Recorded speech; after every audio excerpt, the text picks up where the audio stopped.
My interest in glaciers comes from the sheer size of these things and how much they're able to change on human timescales. And so the amount of mass and energy being transferred by glaciers around the globe is tremendous. It's an absolutely fascinating thing to study from space.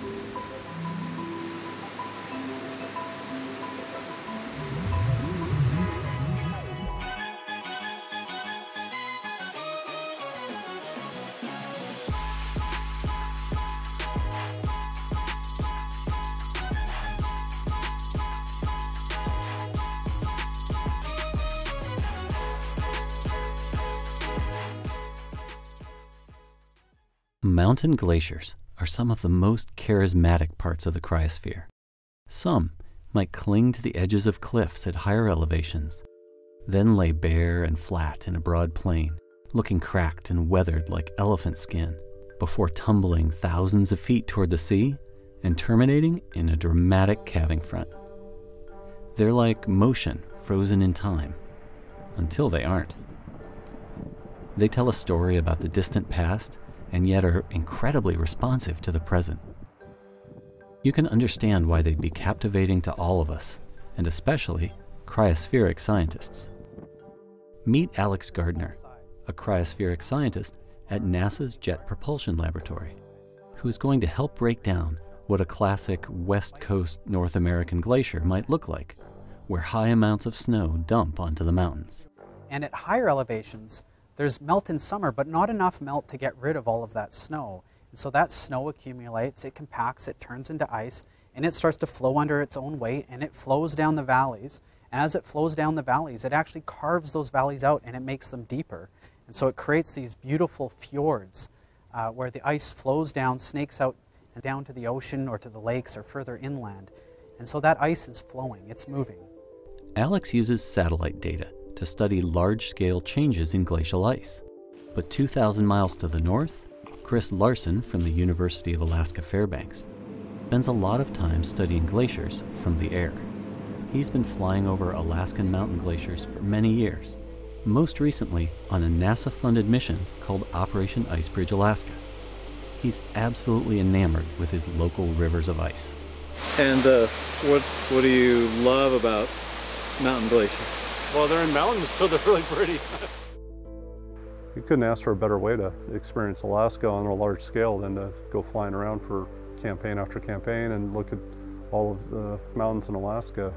Truly infinite. You just feel like you'll never see the end of them, and don't want to either.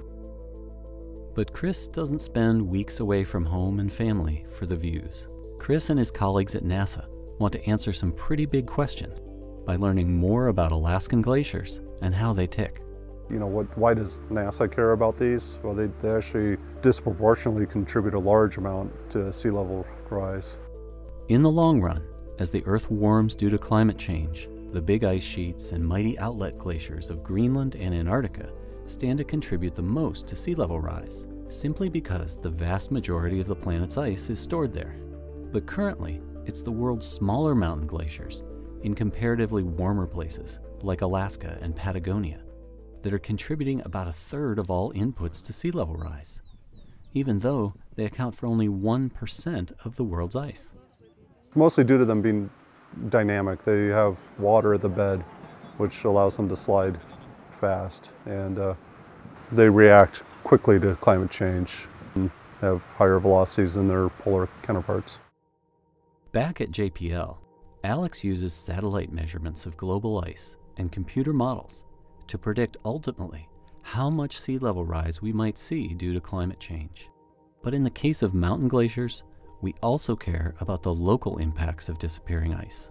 When we think of changes in ice sheets, we typically think of just what is the consequence for sea level rise and the future evolution of the ice sheets. But glaciers in other regions, like high mountain Asia, Alaska, the European Alps, these are places where changes in runoff matters to stream flows. In places like high mountain Asia, you have a lot of glaciers that feed the streams that flow down to populated regions. And that runoff becomes significant for water resources, irrigation, and agriculture. Both Alex and Chris are passionate about understanding how glaciers are changing and what it means for our planet's future. They'll continue to use tools like elevation maps from the ICESat-2 satellite and detailed airborne measurements to monitor changing ice. By the end of the tunnel, you're about 100 feet underground, and you're surrounded by bones sticking out of the wall from the steppe bison and mastodons. There's sticks that are 40,000 years old. There's grass that's still green, that's tens of thousands of years old.